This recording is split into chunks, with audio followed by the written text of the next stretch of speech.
Hi friends, welcome to the Royal Public Library's virtual story time. My name is Mr. Derek, and we're going to be telling some stories that were originally written by a man named Hans Christian Andersen. He was a very important author of fairy tales. Did you know he even wrote Thumbelina? He wrote The Ugly Duckling, and he wrote many other important fairy tales that you'll learn about as you go on and as you live life and as you visit here at the library and see some of the cool stories that he wrote. He wrote many that libraries have, and I encourage you to come here to the Royal Public Library and check out The Ugly Duckling and the Thumbelina books, and to possibly request some other stories that he wrote. If you want to know more about his life, I encourage you to check out this DVD that we have here at the library that tells the story of his life. The title of the movie is Hans Christian Andersen, and it's a really cool movie, and you can watch that and learn something about his life. So, our craft activity is this. You're going to want to make sure that you ask your parents to come pick up the Storytime activity bag. Call up the library and ask for one. We can bring it right out to you. And you'll notice that we have two different types of trees here. Do you know the difference between these types of trees? So this is an evergreen tree. And this is what they call a deciduous tree. Do you know what the difference between a deciduous tree and an evergreen tree is? So the difference is that when you know how it's fall, and you know how some trees lose their leaves? The trees that lose their leaves are the deciduous trees. The trees that stay green all year round, including during fall and winter, those are the evergreen trees. So, you know that a tree is an evergreen tree. If you look outside and it's winter and it's green, you know that it's an evergreen tree. And if it's the tree that loses its leaves in fall, you know it's a deciduous tree.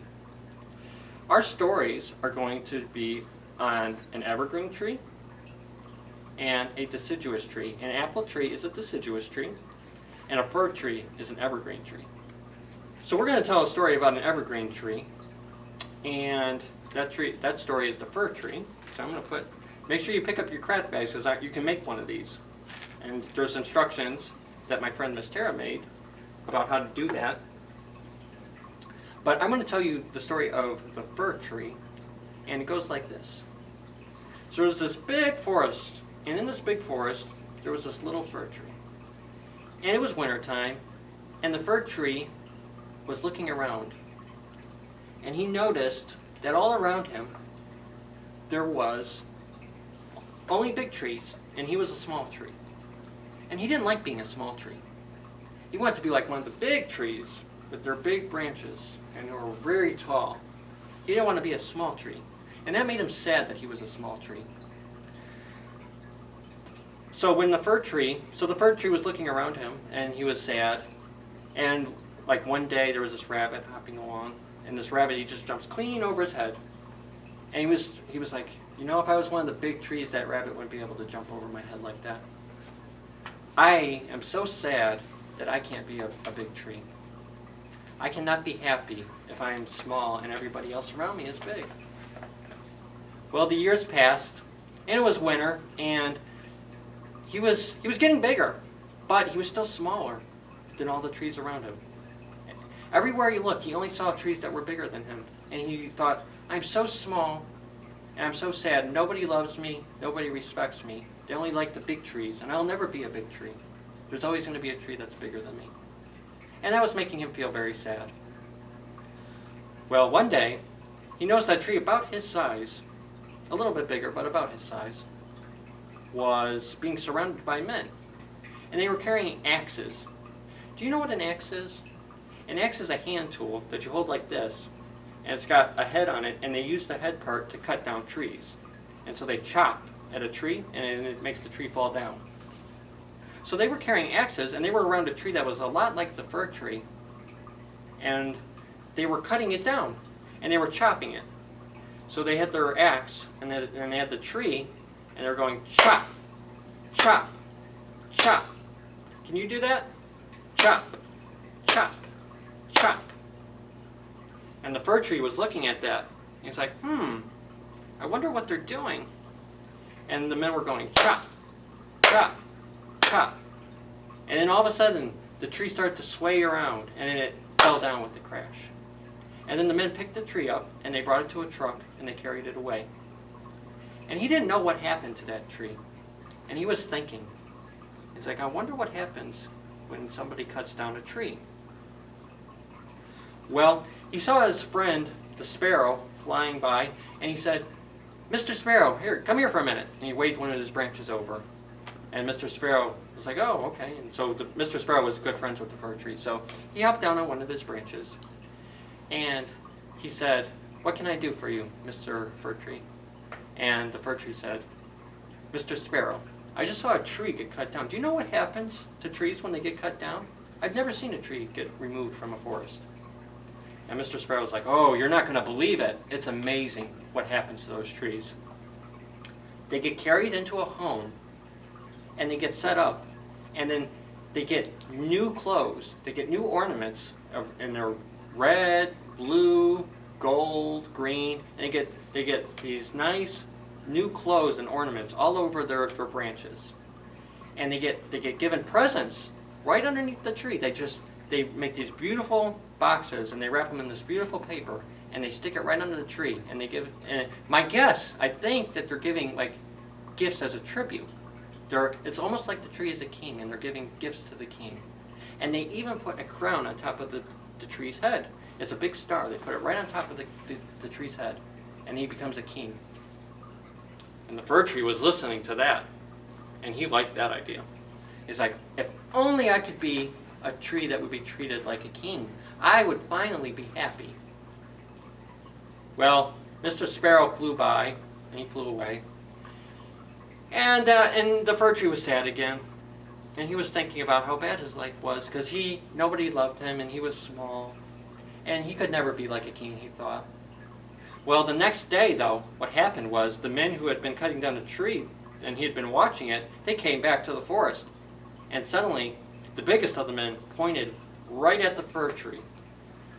And he said, that one, boys!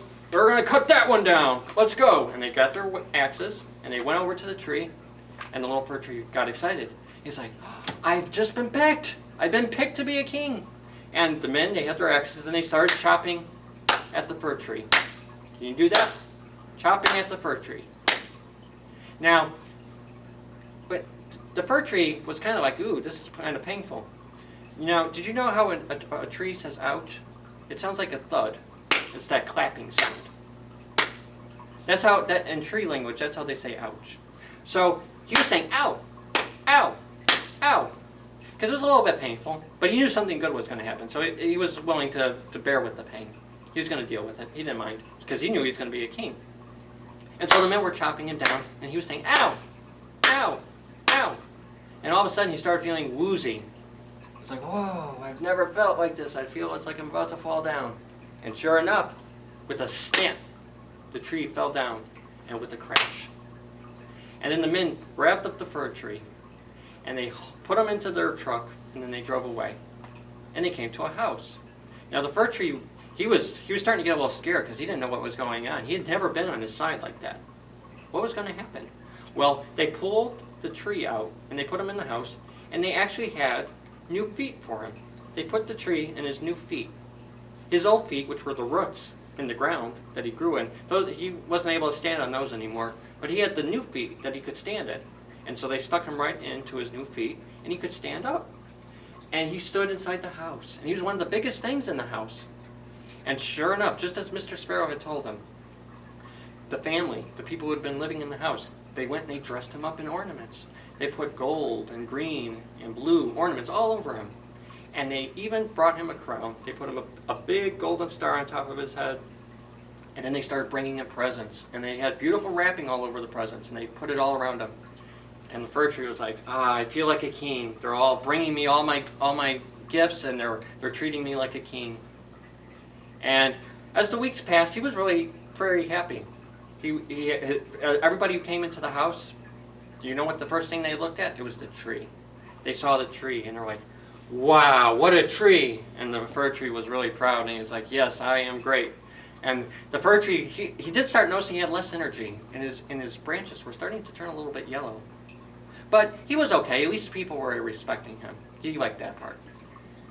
But all of a sudden, everything changed one day. Do you know what happened? All of the kids in the household, they came. It was early one morning, and they went and they grabbed all the presents.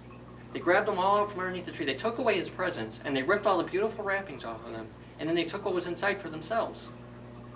That's not very fair, the fir tree thought. Then, but it gets worse. They actually went and they grabbed all his ornaments off.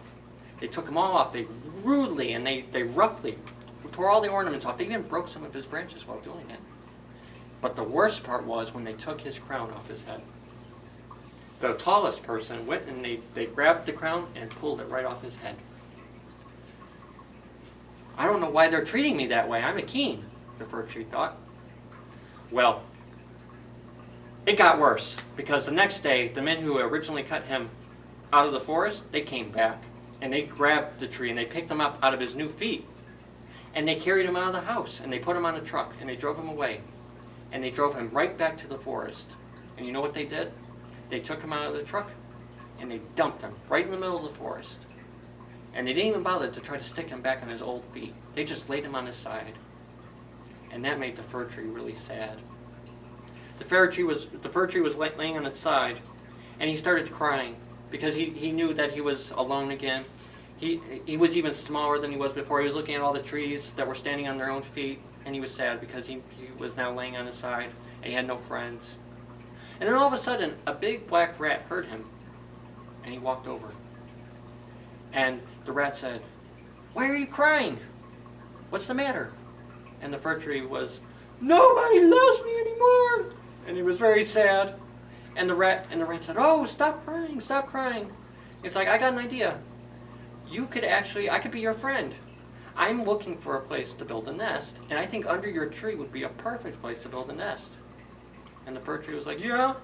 And the rat was like, "Yeah." It's like, I could build a nest right under you, and then we could be friends, and I could tell you about all my adventures here in the woods. Well, the fir tree didn't know about rats, but he needed a friend, so he said, "Yeah." And sure enough, the rat built a nice nest underneath the fir tree, and the fir tree felt important because he was keeping the rat safe. And the rat loved the fir tree, and he told him all of the cool adventures he had in the woods. And for the rest of his days, the fir tree was happy because he had finally found a friend who loved him. Thank you.